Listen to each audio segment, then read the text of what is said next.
नमस्कार, स्वागत है आपका इंडिया स्टेसिंग पास के न्यू एपिसोड में, जहां आज हम डिस्कस करेंगे इंडिया की न्यू पार्लियामेंट बिल्डिंग के बारे में।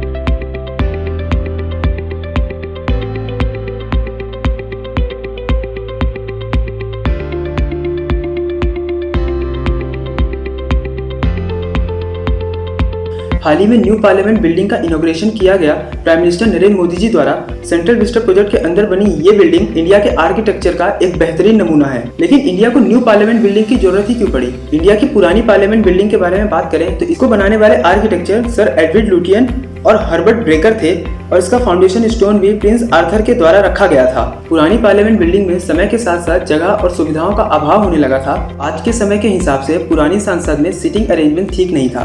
पुरानी संसद में एमपीज की बात करें तो राज्यसभा में 245 और लोकसभा में 543 सांसदों की सीटिंग कैपेसिटी थी और जिसे कि 1950 की जनगणना के अनुसार बनाया गया था। लेकिन अगर वर्तमान की बात करें तो 2023 में भारत की जनसंख्या में वृद्धि हुई है और इसी को ध्यान में रखते हुए सरकार सांसदों की संख्या बढ़ाने में विचार कर सकती है और इसीलिए न्यू पार्लियामेंट के लोकसभा कक्ष में 888 और राज्यसभा कक्ष में 384 और संयुक्त कक्ष में 1272 की सीटिंग कैपेसिटी होगी। पुरानी पार्लियामेंट में बहुत सी सुविधाओं को टाइम टू टाइम ऐड भी किया गया था, जैसे कि CCTV, audio video system, fire fighting, air conditioner और वाटर सप्लाई जैसी सुविधाएं, जिसके कारण बिल्डिंग में सीलन जैसी दिक्कतें भी देखी जा सकती हैं। नए पार्लियामेंट में high quality video audio system, high quality display, voting के लिए बायोमेट्रिक, ऑटोमेटिक कैमरा और कमांड सेंटर भी बनाया गया है। और ट्रांसलेटिंग टूल की बात करें तो कोई भी सांसद भारत की 22 भाषाओं में से किसी भी भाषा में अपनी बात रख सकता है और ये पार्लियामेंट पूरी तरीके से पेपरलेस है।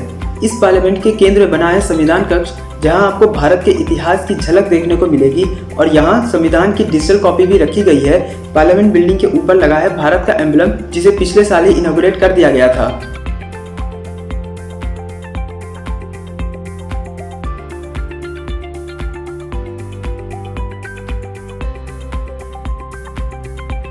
न्यू पार्लियामेंट बिल्डिंग के इंटीरियर वॉल को 3 national icons lotus, peacock and banyan tree से डेकोरेट किया गया है और न्यू पार्लियामेंट बिल्डिंग में 5000 आर्ट पीसेस को शोकेस किया जाएगा, जिसमें art, painting, wall panel and stone sculptures भी होंगे।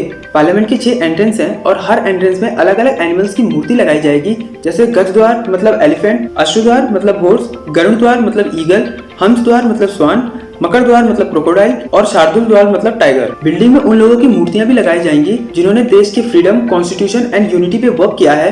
पब्लिक एंट्रेंस में 3 गैलरी भी बनाई गई हैं।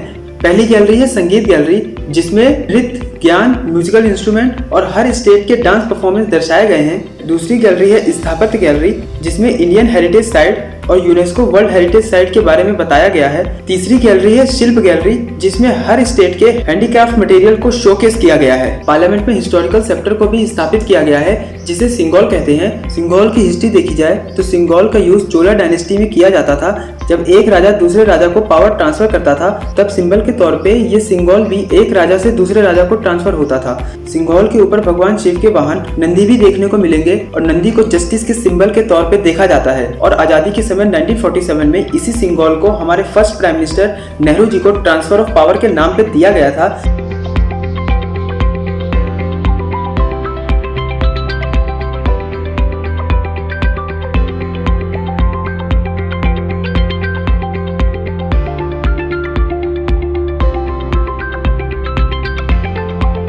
लेकिन उसके बाद सिंगोल को कभी भी पार्लियामेंट में जगह नहीं मिली और इसे प्रयागराज के म्यूजियम में नेहरू जी की गोल्डन वॉकिंग स्टिक के नाम पे रख दिया गया। लेकिन आप जब भी न्यू पार्लियामेंट की न्यूज सुनेंगे, आपको पता लगेगा कि न्यू पार्लियामेंट के इनॉग्रेशन के टाइम पे लगभग 18 पार्टीज ने इनॉग्रेशन को बायकॉट किया था। कांग्रेस और आम आदमी पार्टी ने नए संसद भवन के उद्घाटन समारोह का बहिष्कार करने का फैसला लिया। No, because it has not been done in a proper way and the opposition parties have decided to boycott it. और इसके पीछे 3 कारण देखे जा सकते हैं, जिसमें कुछ पार्टियों का कहना है कि इनॉग्रेशन प्राइम मिनिस्टर जी के द्वारा नहीं बल्कि प्रेसिडेंट द्रौपदी मुर्मू जी के द्वारा किया जाना चाहिए, जिसके जवाब में रूलिंग गवर्नमेंट ने कहा है कि पीएम हेड ऑफ गवर्नमेंट होता है और जनता के बिहाफ में एक अहम रोल निभाता है।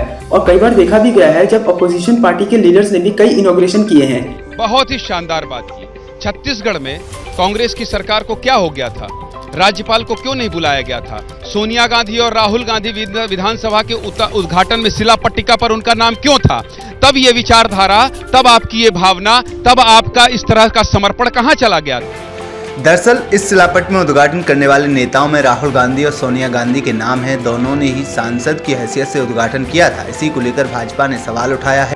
दूसरी प्रॉब्लम थी खुद पार्लियामेंट बिल्डिंग। कुछ पार्टियों ने कहा कि न्यू पार्लियामेंट की जरूरत ही क्या है, जबकि देखा जाए तो अपोजिशन पार्टी के लीडर्स ने पहले न्यू पार्लियामेंट की मांग करते हुए लेटर्स भी लिखे थे। और ये सोचने वाली बात है कि आजादी के इतने साल के बाद भी इंडिया अपने देश के बड़े से बड़े डिसीजन अंग्रेजों की बनाई बिल्डिंग में बैठकर लेता रहा, और इसी वजह से इंडिया के इंफ्रास्ट्रक्चर के बारे में वेस्टर्न मीडिया के द्वारा कुछ ऐसा कहा जाता है। And yet after 75 years of independence, has that country produced a single building as beautiful as the Bombay train station that the British colonialists built? No, sadly it has not. तीसरा problem है सिंगोल। सिंगोल के बारे में कुछ पार्टियों ने कहा कि ये इंडिया की हिस्ट्री का पार्ट नहीं है, लेकिन रूलिंग गवर्नमेंट इसके बारे में सिर्फ फेक क्लेम्स कर रही है। लेकिन अब 28 मई 2023 से हमारे सांसद न्यू पार्लियामेंट से ही काम करेंगे। और अब न्यू पार्लियामेंट के बारे में जानने के बाद आपको क्या लगता है, इंडिया को न्यू पार्लियामेंट की जरूरत थी या फिर अपोजिशन के लगाए हुए आरोप सही थे?